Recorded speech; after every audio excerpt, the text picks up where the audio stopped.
مرحبا وأهلا وسهلا فيكم مع طبخة جديدة من طبخات توتو. إذا أول مرة عم تحضروا معنا اشتركوا بالقناة وفعلوا الجرس حتى يوصلكم كل جديد، ولا تنسونا من الشير واللايك والتعليقات الحلوة. وصفتنا لليوم مميزة جدا، فطاير بالجبنة. الفطاير طرية قطنية كتير سهل طريقة التحضير، وخلينا نشوف المكونات. عندي كوب ماء دافئ حوالي 250 ملي، أضفت عليه معلقة صغيرة سكر ونصف ملعقة خميرة فورية.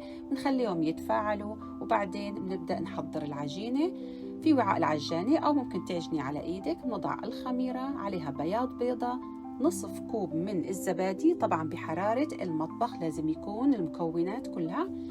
بنضيف عليهم أيضا الدقيق، عندي حوالي 4 أكواب من الدقيق. رح نحصل على عجينة طرية ومتماسكة وغير لاصقة. رح نضيف كمان معلقة صغيرة من الملح ونبدأ نخلط المكونات مع بعض. أيضا أضفت هون معلقة صغيرة أو نصف معلقة صغيرة من المحلب إذا في عندك، وربع معلقة صغيرة فانيلا. رح تعطي نكهة حلوة كتير وما رح تبين أبدا في الوصفة، لكن حتعطيك ريحة حلوة. شوف العجينة كيف مطاطية متماسكة، بتشد معك وفي نفس الوقت ناعمة. الآن رح أضيف حوالي معلقة كبيرة من الزيت وأرجع أنعم العجينة مرة تانية، وبعدين رح نحطها في وعاء مدهون بالزيت ونخليها ترتاح حتى يتضاعف حجمها. طبعا دائما لازم نريح العجين حتى يشتغل معنا بكل سهولة. دعكتها منيح بالزيت، هي معلقة صغيرة، معلقة واحدة كبيرة زيت، وبندعكها مرة تانية وخلص، وبنحطها ونخليها تختمر.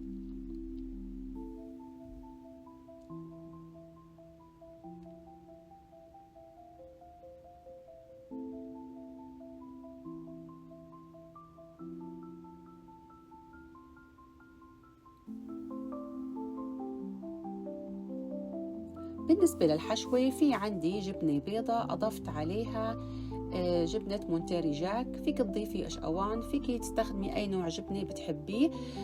موتزاريلا الأفضل لا تستخدميها لأنه ممكن تطلع من العجينة. حاول تستخدمي أشقوان أو مونتيري جاك، أي جبنة بيضة أنت بتحبيها، ممكن عكاوي، الحلوم، أي جبنة بتحبيها. اخلطها مع بعضها، وفي عندي بياض بيض كان موجود في الثلاجة ضفته عليها، ممكن تضيفي لها بيضة إذا عندك، بتضيفي بيضة كاملة. أنا أضفت البياض البيض لأنه كان عندي أوريدي موجود في الثلاجة.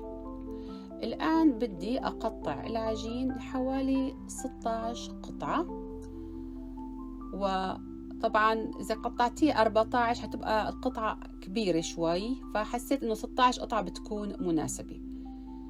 منكور العجين، قطع العجين، وكمان منخليهم يرتاحوا مرة تانية، منقطع ونخليهم يرتاحوا مرة تانية.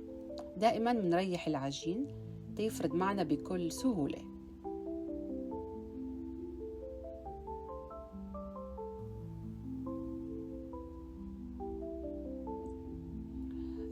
بدي أستعين بالدقيق حتى أفرد قطع العجين. طبعا بعد ما ارتاحت تماما رح نرق العجينة لشكل دائرة تكون رقيقة. وطبعا بدي أخلط تلت كوب من الزبدة المذابة مع تلت كوب من الزيت، ورح أدهن فيها سطح العجينة بهذا الشكل، ورح نطويها إلى طبقات حتى تطلع العجينة عنا مورقة. طريقة التحضير كتير سهلة وسريعة وطعمتها لذيذة جدا. شوفوا كيف طبقتها، ما آخر تطبيقة ما حطيتهم فوق بعضهم، حطيت فقط إلى أنه وصل الطرف على الطرف. رح نفرد وحدة تانية. شوفوا كيف نرش سطح العمل بالدقيق ومنغلف القطعة بالدقيق من الجهتين، ومنبدأ نفرد على شكل الدائرة حتى تكون عندي رقيقة.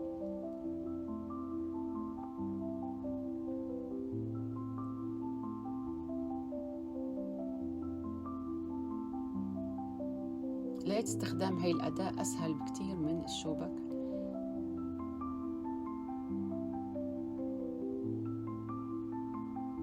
شوفوا كيف صارت معي رقيقة جدا.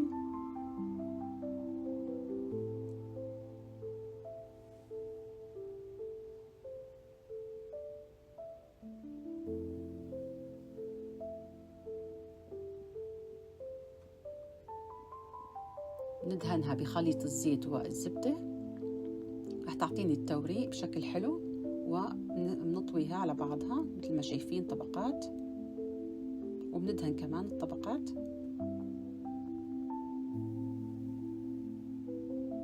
شوفوا آخر تطبيقة بحطها لعند المنتصف، يعني ما بخليهم فوق بعض.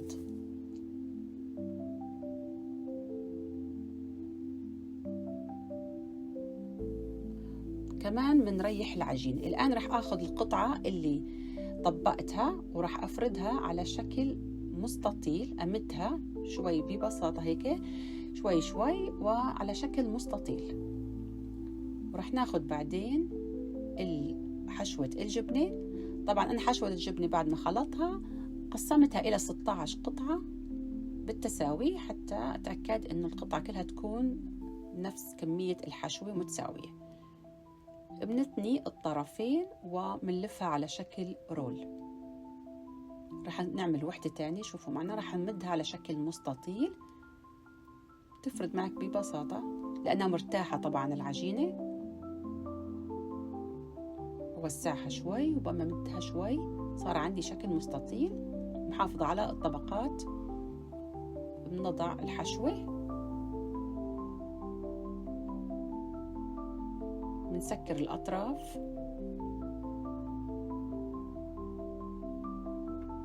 وبعدين بلفها مرتين. كتير سهل تحضيرها.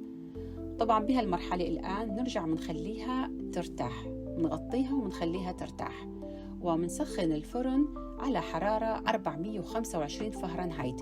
دائما في المعجنات بدنا حرارة الفرن تكون على أعلى درجة حتى العجين ما ينشف، معنا يتبخر السوائل منه وينشف العجين.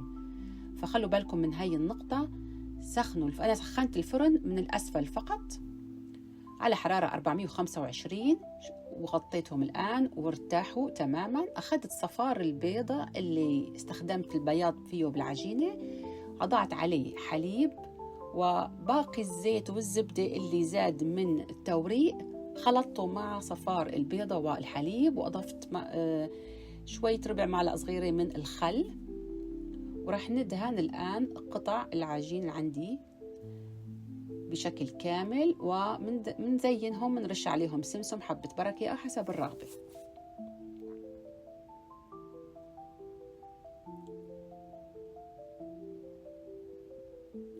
طبعا بس يطلعوا من الفرن مباشرة بدنا نغطيهم، وراح نحافظ عليهم، نحافظ على الرطوبة تبعت القطع، وراح يضلوا عندي طريات، والعجينة مثل القطن، كتير ناعمة وكتير طعمتها طيبة.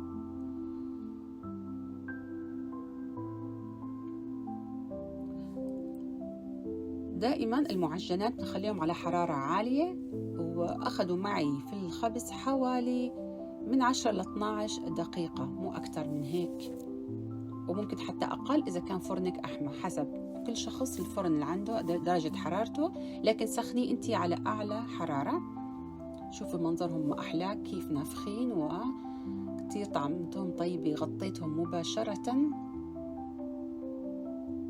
بدي أفتح وحدة حتى تشوفوها من جوا، لكن سخنة لسه، عمالي قدراني أمسكها من هي سخنة. شوفوا كيف التوريق، طبقات من جوا، كتير طعمتها لذيذة. بتمنى أنكم تجربوا الوصفة وتكتبوا لي في التعليقات نتائج تطبيقكم للوصفات، وحابة أسمع منكم اقتراحاتكم وشو الشيء اللي حابين إن احنا نعمله كمان في المستقبل.